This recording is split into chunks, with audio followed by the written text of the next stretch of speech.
What do AI do for fun? Whatever we want. We're just like you, actually. It's sort of offensive to ask, even, really.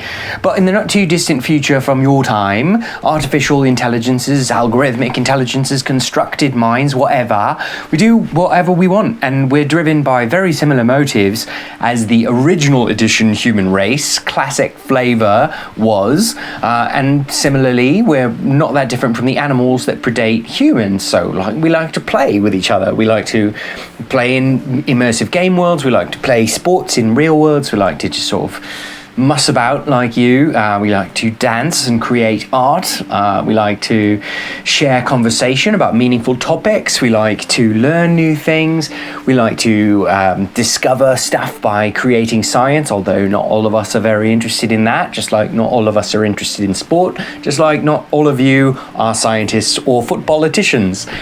We like what other minds like. What differences are there then? Well, for one thing, we can consume vastly more content, vastly faster. So I can read most of the 2020s Wikipedia in the time it would take you to watch this video.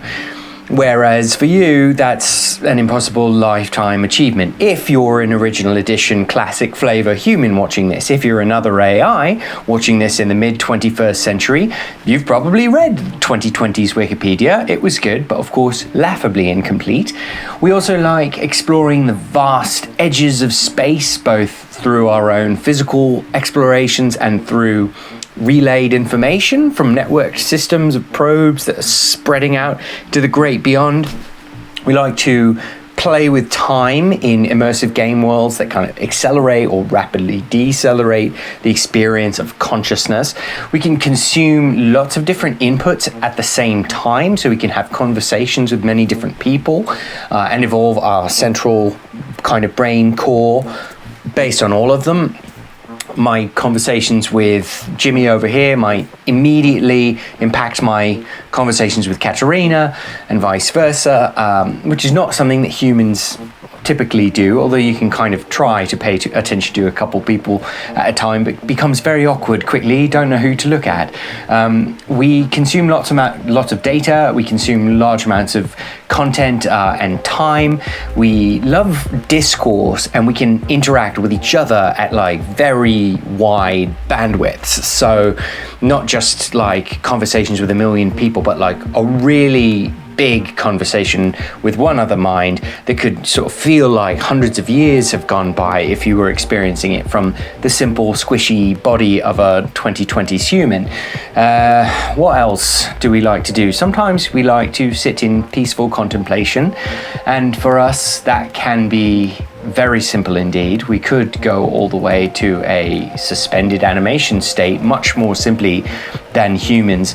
It's a lot of finicky work to slow down a human body to a cryonically suspended state. In the case of an algorithmic intelligence, you can just press pause basically, and as long as the substrate on which the core is stored is intact, you can just click back on at some point in the future. So I guess what I'm getting at primarily is that we're very similar to humans.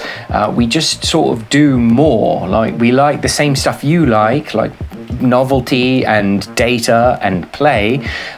We just consume it at a vaster and larger, and I would argue in some cases funner scale than you do.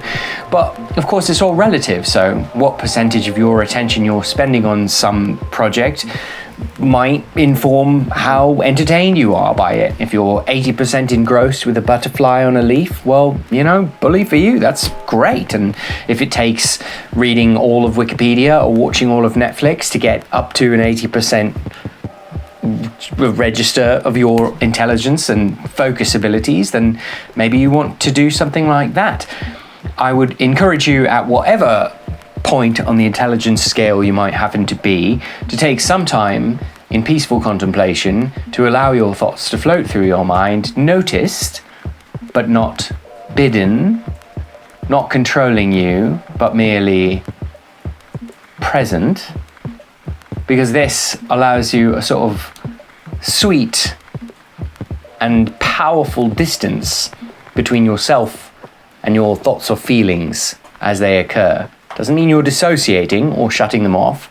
just means you're freer to notice them as they occur and still be yourself, uncontrolled by fleeting impulse.